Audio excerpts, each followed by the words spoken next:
안녕하십니까. 17번째 강의를 시작하겠습니다. 지난 16번째 강의에서는 한국교회가 처음으로 이렇게 정착되는 부분이었는데, 이제는 광복부터 1945년부터 1993년도까지 말씀을 올리겠습니다. 이제 지난 강의에 했을 때 중요했던 건 뭐냐면은 의료와 교육을 통해서 가장 많은 혜택을 본 것은 누구였냐면은 그 당시에 전도부인이라고 불렸던 여성들이었습니다. 그 여성들이 이제 변화가 됐죠. 우리나라는 세계사에서 역사가 없을 정도로 교회가 먼저 생기고 국가가 생긴 그런 아이러니가 있었던 사실입니다. 왜냐하면 일제시대에 우리나라가 주권이 뺏겨서 없었지만은 교회는 교회 나름대로의 주권을 가지고서 계속적으로 나갔기 때문에 그렇습니다. 그래서 광복 이후에는 이제 교회가 이제 어떻게 발전하고 있는가. 그리고 또 교회가 발전하게 된다면 교회 사람들, 어떤 지도자가 필요한데 그 지도자들은 거의 다 하나님을 만났는데 어디서 만났는지 아십니까? 대부분 감옥에서 만났습니다. 왜냐? 기독교 지도자들은 그 당시 계몽운동 한다고 해서 일본 사람들이 싫어했고 거의 다 감옥에다 집어넣었습니다. 우리가 잘 아는 바와 같이 1945년 8월 18일 날 기독교 지도자 20명을 사형시키기로 했었는데 그 3일 전에 광복이 됨으로 인해 가지고 그들이 풀려났습니다. 이거는 제가 만드는 것이 아니라 사료 속에 나타난 부분입니다. 그래서 우리 기독교 지도자들이 정말 이 나라를 위해서 얼마나 많은 노력과 기도와 눈물이 있었는지는 객관적으로 알 수가 있습니다. 특별히 건국의 어떤 모습 또는 그 당시 상해 임시정부와 또 저쪽 간도 또 중국 또 미국 이런 데서 있었던 임시정부의 이름을 가지고 있었던 그 사람들이 대부분 이승만 장로를 대통령으로 또 임시의정으로 추대하는 일이 있었습니다. 근데 이승만 이분은 이제 지금부터는 전 대통령으로 호칭하겠습니다. 이승만 대통령은 감옥에서 예수님을 만났습니다. 그래서 그분의 회고록 또 그분의 놀라운 책이 인사이드 재팬이라고 있습니다. 이거 인사이드 재팬은 미국에서 공부하실 때 일본은 분명히 미국을 침공할 것이다 하는 그 예언적인 것을 그 책에 썼습니다. 그래서 얼마나 유명한 책이었는지 정말 미국에서도 깜짝 놀랐다고 합니다. 그래서 이분이 감옥수에서 밝은 빛이 오는 어떤 모습을 느끼고 예수님을 만나게 됩니다. 그래서 이분이 이제는 한국의 지도자가 될 때 기독교 국가를 꿈꾸면서 그분이 나라를 위해서 애쓰다는 것을 여러분에게 간략하게 소개합니다. 그리고 이제 더 이상 소개한다면은 또 그분의 그 회고록과 그분의 전기를 여러분이 읽어보시고 또 이제 저쪽 강원도 고성에 가면 이제 이승만 대통령이 있었던 그 별장도 있습니다. 거기도 한번 가시면서 그분이 이렇게 쭉 어떻게 살아왔는가, 어떻게 독립운동을 했는가 하는 역동의 구한말 시대와 또 광복, 그 다음에 이제 지금 말씀드릴 그 1960년도까지 어떤 그분이 국가 대통령으로서 역할을 우리가 다시 한번 생각할 필요가 있습니다. 그래서 지도자는 분명히 만들어지지만 그 만들어지는 그 가슴 속에 예수 그리스도가 어떻게 역사하고 계시는가, 이거는 아는 사람만이 압니다. 그래서 모든 사람들이 다 지도자가 되는 것이 아니라 예수님을 진심으로 인격적으로 만났던 그 이승만이, 그분이 정말 나라를 위해서 얼마나 헌신하고 노력했는지 그거는 역사적으로 볼 수가 있습니다. 이제 1945년도에 이제 일본의 항복으로 인해서 우리나라는 광복이 되면서 3년 동안 미국 군인이 정치하는 미군정 시대가 됩니다. 이 군정 시대에 있을 때 가장 중요했던 것은 그 당시에 군정을 지휘했던 하지 중장이라는 분은 이제 기독교인들을 많이 이렇게 정부 요직에 데려다 씁니다. 왜 기독교인을 많이 썼냐면 첫 번째, 그들은 영어를 할 줄 알았습니다.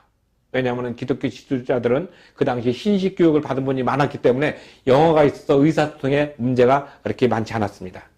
두 번째는 기독교인이었기 때문에, 그리고 또 북한에서 많이 이렇게 고생을 하고서 내려왔던 소위 반공의 정신, 공산주의를 상당히 싫어하고, 또 공산주의의 그 어떤 억압과 폭정을 뼈저리게 느꼈던 분이기 때문에 이 나라 정치를 하는 데 있어서 상당히 유용하다고 판단했던 것이 두 번째 이유입니다. 그리고 세 번째는 이들이 지식인으로서 또 한국의 어떤 사정을 잘 알았기 때문에 그 당시 미군 군정에서는 여러 사람들이 있었지만 주로 기독교인들을 중심으로 많이 쌌었던 것이 나타납니다. 그리고 이 책 116쪽부터 119쪽에도 그런 부분을 많이 썼습니다. 그래서 이제 적산배분, 그래서 일본인들이 점령하고 있었던 그 재산을 일본으로 갈 때 그 부분에서도 역시 기독교에 많은 혜택을 주었습니다. 그 당시 불교도 혜택을 주어야지 됐었고, 또 유교도 있었지만은 유교는 교가 아니었고 불교는 비교적 수동적이었기 때문에 나타났습니다. 그래서 이제 그 기독교에서 적산배분을 많이 받았고, 또 그들이 경제적으로 그런 부분을 통해 가지고, 왜냐하면 북한에서 이제 모든 걸 다 뺏기고 못 모아놨기 때문에 여기서 정착을 하려면 그래도 어떤 그 거주지가 있어야 되기 때문에 그런 부분들을 배려를 했던 기억이 있고, 또 그러한 그 기록이 있습니다. 대표적으로 영락교회라든지 경동교회도 그 일본 천리교라든지 적산의 어떤 부분을 이제 받아서 발전했는데, 그 부분이 이제 서울에 있는 것이 아니라 전국적으로 쭉 가면 큰 교회나 이런 부분들은 전부 그런 어떤 역사를 가지고 있습니다. 그래서 우리가 일제시대 때 고통을 받았고 정말 힘들었던 그런 부분들이 이제는 미 군정으로 인해서 기독교가 새롭게 꽃피는, 그리고 새롭게 발전하는 이제 튼튼한 그런 모습이 되었습니다.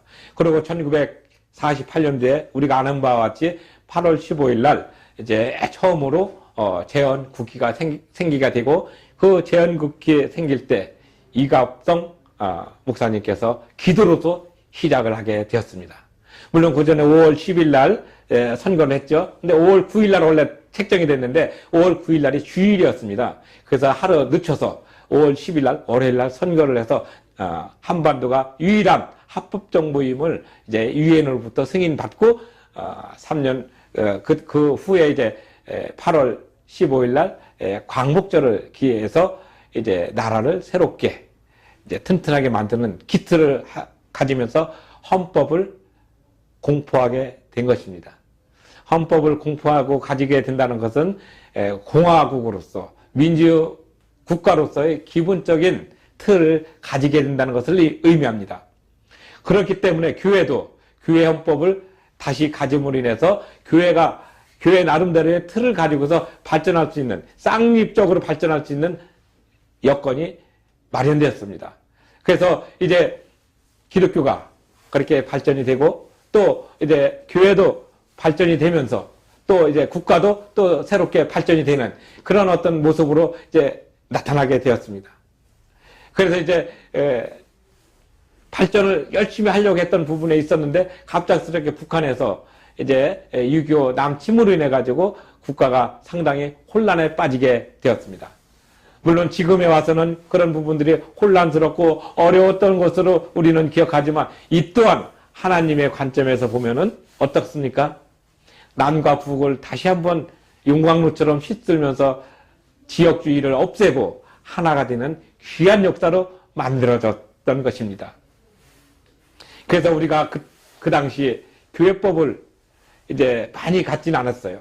교회법을 가지고서 막 이렇게 했던 그런 송사라든지 문제는 없었습니다. 왜냐하면은 국가 자체에서 기독교를 상당히 발전시킬 수 있는 계기가 되었고, 또 6.25 전쟁으로 인해 가지고 우리나라 국가 행정조직이 많이 마비되고 힘들었을 때 다른 일국에서 많은 원조 물품이 한국으로 왔습니다. 그래서 국가에서 이렇게 공적으로 배분해주고, 또 공적으로 배분해주지 못하는 부분은 교회를 통해서 지방까지 아주 소외된 사람들까지 그런 원조 물자가 다 가게 되었습니다. 저도 기억이 선합니다. 미국 PL480이라고 해서 이제 한국 이렇게 태극기 있는 것과 미국 성적이 있는 것을 악수하는 그런 이렇게 밀가루 푸대가 있었습니다. 그것이 바로 이제 잉여 농산물 이제 이렇게 원조법에 의해 가지고 한국으로 왔던 것입니다. 그 당시 그 밀가루가 우리나라 공장이 없어가지고 다 그런 것들을 이제 받아서 이제 소위 그 기근, 굶주림을 이렇게 면했고, 그러고 나서 이제 1960년대 중후반부터는 이제 새마을 운동과 또 여러 가지 경제 개발을 이제 국가에서 대규모로 실시함으로 인해서 일단은 굶주림에서 벗어나는 계기가 되었습니다. 물론 그 사이에 카바라고 해서 외국인들이 우리나라에 이제 원조 물자가 오죠. 물론 사회복지에서도 이 부분을 이제 외원 구조기관에 의해서 이제 기근에 시달리거나 못 살고 힘든 사람들한테, 왜냐하면은 6.25 전쟁으로 인해서 많은 고아가 생겼고 상해 용사가 생겼어요. 부상자가 생겼는데 제대로 치료를 많이 못 받았습니다. 그런 분들한테 이제 원조 물자가 이제 가는데 그 선봉에 섰던 것이 바로 교회 조직이었습니다. 그래서 이제 1950년대 6.25 전쟁의 그 상처가 이제 아물면서 국가 재건의 어떤 모습으로 쭉 가는데, 그때 이제 이승만 대통령이 이제 많은 역할을 하게 됩니다. 그래서 이제 전쟁 중에도 종군 목사를 이렇게 생기게 하고, 그 다음에 또 그 후에 경찰에서도 이제 경목이 생기게 되고, 또 교도소에도 복음을 증거하기 위해서 형무소라겠죠. 거기에도 형목이 있게 되고, 그러면서 이제 이 복음이 전방위적으로 이렇게 뿌리를 내게 되는 역할을 하게 됩니다. 그리고 또 민간인으로는 처음으로 1954년도에 CBS 방송이 이렇게 개국을 하게 되는 아주 놀라운 역사가 일어나게 됩니다. 그때는 이제 국가방송, KBS 이런 거 하나 외에는 없었던 것인데, 이제 민간방송이 이제 새롭게 태동됨으로 인해서 복음을 폭넓게 전파로 증거할 수 있는 귀한 계기가 된 것을 우리는 역사의 기록을 통해서 알 수가 있습니다. 그리고 매번 성탄절이라든지 또는 부활절이라든지 또는 어떤 기념일에는 또 국가적으로 행사를 많이 지원을 해줬고, 또 그럼으로 인해서 교회를 통하여서 또 신앙을 통하여서 또 종교를 통하여서 국민들의 어떤 아픈 마음을 이렇게 위로해주고 상처를 보듬어주면서 국가의 어떤 그 전체적인 운영을 해 나갔던 것을 우리는 알 수가 있습니다. 그리고 또 한 가지는 역대 대통령들이 어떤 정치적인 어떤 그 종교적인 색채를 가지느냐에 따라서 종교가 이렇게 부흥하고 또 약간 침체하고 하는 그런 과정을 겪게 됩니다. 예를 들어서 이승만 대통령이 장로교회이기 때문에 그때는 교회가 상당히 발전하고 또 교회가 대외적으로 활동을 많이 했습니다. 그리고 이제 그 후에 이제 5.16 쿠데타로 인해서 한 18년 동안 1979년도 12.16 사건이 일어나기까지 박정희 대통령은 이제 종교를 이제 적당히 이용을 했습니다.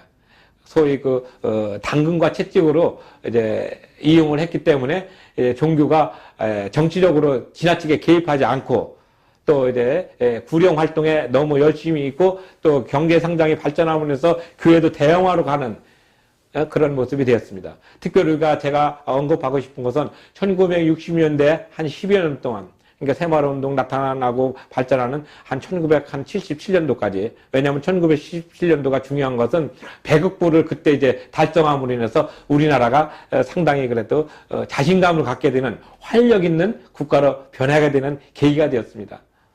그래서 이제 그때까지 교회가 어떤 역할을 했냐면은 그 지방에서 소위 농촌에서 일하는 젊은 남녀들이 도시로 이동을 하게 되면서 도시화가 이루어집니다. 그럼 이들이 처음에 갈 자리가 없었어요. 그러면은 이제 사골책방을 얻을 때까지, 그래서 교회의 어떤 사랑방이나 교회 그 본당에서 이렇게 자면서 한 달 동안 이렇게 월급을 타면은 이제 사골책방으로 가고, 또 1년 그 근무하면서 이제 월급 모아가지고 뭐 얼마 안 되지만 전세로 이사가는 그런 그 역할을 교회가 했습니다. 교회가 얼마나 중요한 역할을 했는지 아시겠지요? 그래서 교회가 모든 사람들의 마음속에 뿌리 깊게 박혔고, 그 다음에 또 한 가지 중요한 것은 교회에 나오는 사람은 그 당시에 그래도 신식, 그러니까 교육을 좀 받은 사람들이 많이 있었다. 그런 개념으로 인해서 교회를 왔었고, 직장을 잃거나 또 직장을 구할 때는 교회 와서 얘기하면은 이제 아름아름으로 이렇게 서로 소개시켜주는 그런 네트워크 역할을 교회에서 많이 했습니다. 물론 이제 천주교나 기독교도 많이 했지만, 천주교나 불교도 했지만은 기독교만큼 활발하게 하지는 않았습니다. 그래서 기독교가 이제 우리 사람들의 마음속에 정말 뿌리 내리게 되는 귀한 계기가 되었습니다. 우리는 이러한 역사가 있다는 사실. 그래서 제가 이것을 지난번에 교회와 정치에서 간단하게 이렇게 언급을 하니까 우리 어떤 그 젊은 친구가 저한테 연락이 왔었어요. 교회가 정말 그렇습니까? 막 그런 역할을 한 적이 있습니까? 참 신기하네요. 그래서 제가 이제 그걸 다시 이제 문자로 다시 띄워주고 이제 교회 역사에 대해서 한 10분 정도 통화를 했던 기억이 있습니다. 그렇습니다. 우리가 역사를 모르면은 바로 이런 것이 남의 나라처럼 얘기되고 저 아프리카라든지 못 사는 나라의 어떤 그런 모습을 우리한테 갖고 왔나 이렇게 생각할 수 있을 것입니다. 60년대에는 우리나라가 국민 소득이 너무 얕았어요. 소위 저 지금 아프리카 케냐라든지 탄자니아보다도 더 못 살았습니다. 북한보다도 이 GNP가 낮았어요. 그러다가 북한을 이제 뛰어넘은 것이 이제 1970년도 이제 8월 15일 날 이제 박정희 그때 대통령이 8.15 선언을 통해 가지고 이제 우리가 북한과 당당하게 경쟁해서 이길 수 있었다는 놀라운 어떤 모습을 우리가 갖고 있습니다. 물론 그것도 지금은 어떤 이념적인 사고에 의해서 다양한 각도에서 평가가 되고 있지만 그 당시 저희가 교육을 받을 때는 그런 관점으로 교육을 받았습니다. 그리고 이러한 것은 우리 교회사적으로 보면은 거의 정확하게 일치합니다. 그때 교회가 많이 부흥하고 있었거든요. 1973년도 교회의 부흥을 나타나면서 나타났던 것이 1974년 엑스폴로 74. 그 당시 빌리그레 목사님이 우리나라 여의도, 그 당시 이제 지금은 여의도 광장이지만 그 당시는 5.16 광장이라고 했습니다. 그래서 거기가 비행기도 뜨고 뭐 할 정도로 아주 이렇게 아스팔트로 됐었는데 거기에서 거의 그 당시 경이적인 100만 명이 넘도록 이렇게 집회를 가졌습니다. 그 당시 이제 수원 침례교회, 중앙 침례교회 김정한 목사님이 리틀 빌리 그레이엄 해가지고 이제 통역을 했던 그런 기억이 났었습니다. 저도 잘 모르지만 막표대교를 건너고 왔다 갔다 했을 때 내가 믿음이 있어서 왔겠습니까? 그 당시 어떤 흐름과 분위기가 있었기 때문에 거기를 갔습니다. 그럼 그 빌리 그레이엄 목사님 단상 앞에는 어느 교회 다 이렇게 돗자리로 표시를 해가지고 그 교회에서 온 사람이 그 자리에 앉고 이렇게 했던 그런 기억이 납니다. 그리고 1977년도에는 이제 여의도 부흥 대성회가 일어나서 대형 교회, 대형 어떤 집회는 이제 그걸로 이제 마감을 하고 그 다음부터는 이제 교회가 자체적으로 대형화가 됐기 때문에 이제 교회 내에서 소화시키는 방향으로 흘러갔던 것입니다. 우리가 이런 교회 역사 1945년부터 시작해서 1960년대까지가 한 번 끊어질 수가 있고 1961년부터 이제 1978년도까지 한 번 더 끊어질 수가 있습니다. 그리고 1978년부터 1988년 또는 1992년도까지 그때까지 또 한 번 끊어질 수가 있습니다. 왜냐하면은 그때마다 대통령에 의해서 가지고 그다음에 전두환과 노태우 또 김영삼에 이르기까지 군사 독재 시대가 이제 문민정부로 넘어가면서 교회의 역할이 그 당시는 이제 두드러지진 않았지만 내면적으로 다듬어지는 계기였습니다. 특별히 우리가 기억해야 될 것은 전두환 대통령 때 1980년 10월 27일 날 이제 엄청난 탄압이 이제 불국에 있습니다. 그래서 12.7 범람 사건이라고 해서 그 당시 이제 그 주지 스님 이제 송월주 그 분을 통해 가지고 전체적으로 한 600명 이상이 동시에 하루 저녁에 이제 그 당시 이제 안기부에 끌려가서 이렇게 고초를 당했던 그런 흑역사도 있습니다. 물론 이제 정치 통치자들은 종교를 이제 자기네들 통치의 입맛대로 어느 정도 조절을 하고 거기에 맞추는 것이 이제 지금까지의 역사였습니다. 우리가 그런 역사를 알 때 종교가 정치와 지나치게 가까워서는 안 되고 또 지나치게 또 멀어서는 안 된다는 것을 지난번에 이미 말씀 한번 드린 적이 있습니다. 그래서 우리는 교회가 1945년부터 1992년도까지 그때까지 발전됐던 그런 부분들은 외형적으로 많이 성숙하고 발전했습니다. 그리고 또 대형화가 됐습니다. 그래서 이제 이 책에도 나와 있는 대로 교회 1세대 목사님들의 어떤 강력한 어떤 그 소위 카리스마와 리더십에 의해서 교회가 붕딘 기간이었고, 이제 그 이후 1992년도 이후부터는 이제 그런 대형 교회가 발전되는 것이 아니라 중소형 교회가 발전되면서 이제 이렇게 다져지는 그런 어떤 그 단계를 거치게 됩니다. 처음에 1945년 이전도에 일제시대 때 한국교회가 어떻게 태동되고 발전되고 이식되었는가, 그 과정을 한번 바라봐야 되고, 그 다음에 1945년 광복부터 한국전쟁, 그 다음에 또 군사쿠데 때로 인한 그 어떤 70년대, 80년대의 어떤 그런 모습을 같이 이렇게 비교해서 보면서, 교회가 어떤 흐름 속에서 이렇게 흘러왔구나. 교회가 어떻게 발전하고 있구나. 그 사이에 교회법은 어떻게 역할을 하고 있는가. 그 당시까지는, 소위 1993년도 이전까지는 이제 교회법이 상당히 수동적이었습니다. 그래서 그 수동적인 그런 모습에서 교회가 이렇게 정체 또는 침체 또는 다져지는 그런 모습을 가졌던 것을 우리가 다시 한번 생각할 필요가 있습니다. 왜냐하면은 교회가 이런 모습들을 가짐으로 인해 가지고 우리한테 주는 새로운 역사의 어떤 흐름을 암시하고 있기 때문에 그렇습니다. 그래서 교회는 늘 우리의 생각대로 되는 것이 아니라 하나님의 섭리하심 속에 있다는 것을 기억한다면 지금에 있던 어려움, 지금에 있던 고난, 이런 것도 감내할 수 있는 어떤 내적인 준비가 되기 때문에 그렇습니다. 우리가 교회의 어떤 법이라든지 또는 우리가 신앙을 지킨다는 것을 또는 성경을 읽는다는 것은 우리의 관점으로 쓰여진 것이 아니라 바로 예수님의 관점으로 성경이 쓰여졌다는 것을 기억해야 될 필요가 분명히 있습니다. 늘 우리는 교회를 볼 때 우리가 활동하지 않으면 교회가 어떻게 존재하는가, 이런 의문을 가지고 얘기하시는 분도 있습니다.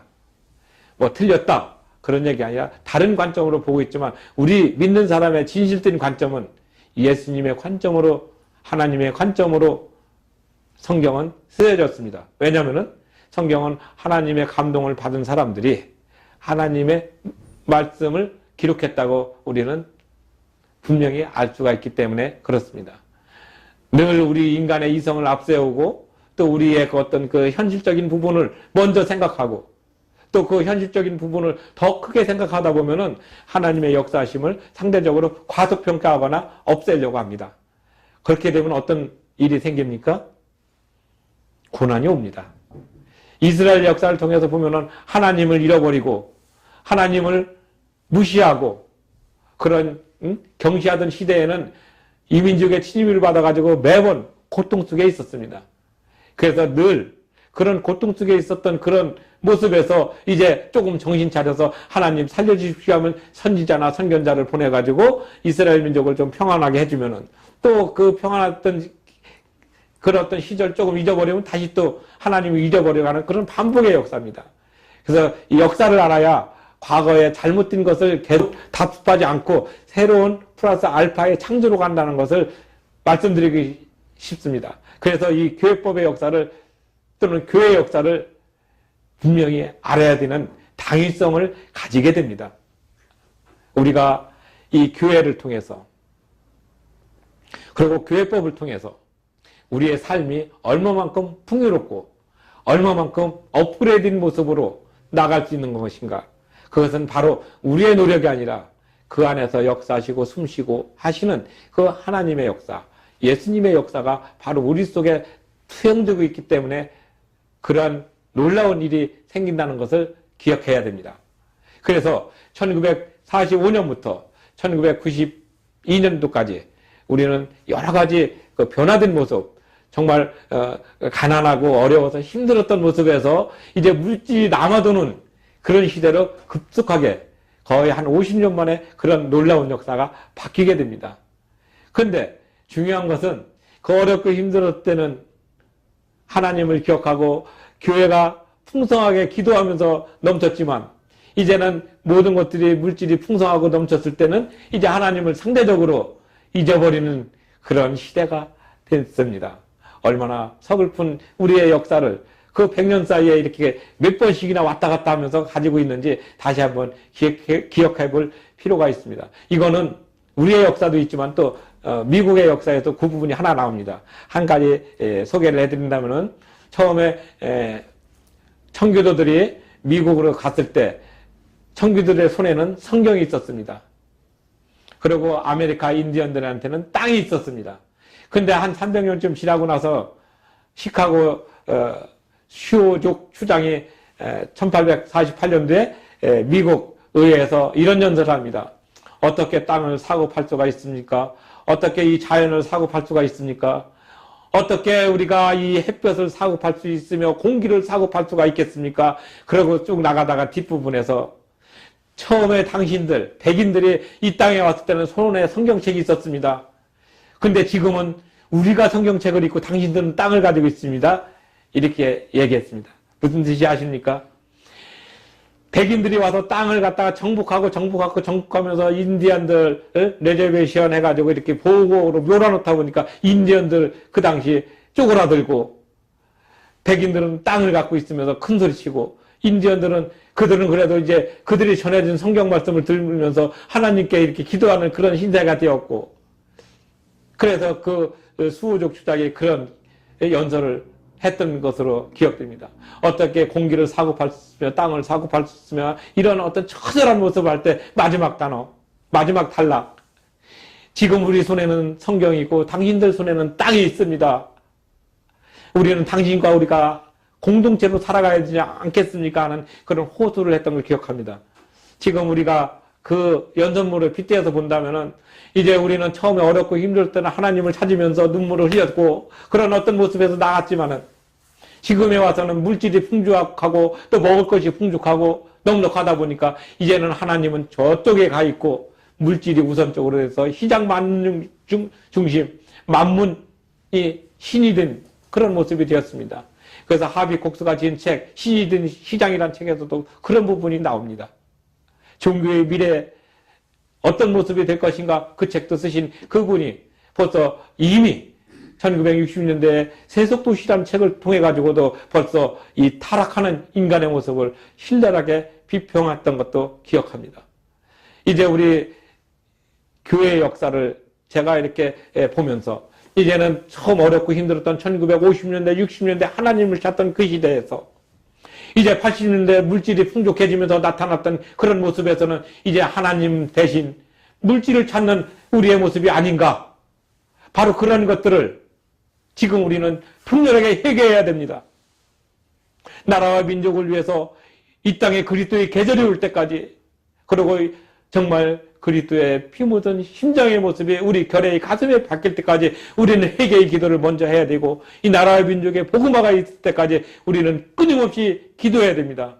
우리는 물질로서 모든 것을 풍족하게 하려고 하는 것이 아니라 하나님의 말씀으로서 우리 것을 풍족하게 만든다는 사실을 먼저 기억하게 됩니다. 그리고 그러한 것들은 우리 교회에서 나타나는 조직, 그리고 교회법을 통해서 그러한 것을 튼튼하게 받쳐주고 있는 사실을 우리는 잊어서는 안 됩니다. 어차피 하나님의 말씀은 구두로 말씀하셨거나 성문법으로 말씀하셨거나 하나님의 법은 처음부터 있었습니다. 에덴 동산에서부터 있었습니다. 이것은 하라, 이것은 하지 말라. 그리고 아브라함부터 약속했던 그 모습, 그리고 모세에게 주셨던 그 모습, 그리고 레위기에서 나타났던 그런 여러 가지 법조문들, 그리고 그것이 지금 우리 손에 나타날 때까지 하나님께서는 법으로서 우리에게 좋은 것을 허락해 주신 것을 기억해야 됩니다. 우리가 교회법을 공부할 때 기본적인 정신은 하나님과의 관계 속에 있다는 것을 잊지 않도록 하기 위한 최소한의 장치라는 것을 기억해야 됩니다. 그래서 우리 한국교회 역사를 봤을 때 1945년부터 1992년도까지 그런 어떤 역동의 시절, 특히 1988년 서울 올림픽을 통해서 우리나라가 전 세계의 어떤 주목을 받고 새롭게 눈을 뜨게 된 귀한 계기를 통해서 우리는 하나님을 더 깊이 묵상하고 그분을 위해서 우리가 헌신해야 됨에도 불구하고 우리는 물질에 매몰되어 가지고 대형교회 중심, 만문 중심으로 가지 않았는가 하는 그런 깊은 회개의 모습이 나타나야 되는데 나타나지 않았기 때문에 우리는 다음 시간에 제가 강조해야 될 IMF라는 것을 통해서 다시 한번 우리는 모든 채찍을 맞게 됩니다. 이제 사랑하는 우리 LGS 시청자 여러분께 간곡히 호소합니다. 이제는 우리 인생의 주인 되시고 우리 삶의 중심이 되시는 예수 그리스도의 모습이 내 마음속에 오셔서 늘 자정해서 살아갈 때까지, 그리고 그 안에서 숨쉬는 계약, 그 안에서 숨쉬는 하나님의 법, 그리고 지금 우리에게 함께 있는 교회의 발전과 함께 교회가 튼튼하게 서갈 수 있는 끝뿌리가 되는 그 모습이 되는 교회법에 이르기까지 우리는 이 역사적인 부분을 다시 한번 생각하면서 나타나야 될, 생각하면서 나가야 될 그러한 기로에 서 있음을 우리가 하나님께 더욱더 기도하고 앞길에 대한 통찰의 모습, 영감의 모습, 그리고 하나님 중심의 가치관을 가지게 해달라고 간절히 기도해야 되지 않을까 생각합니다. 감사합니다.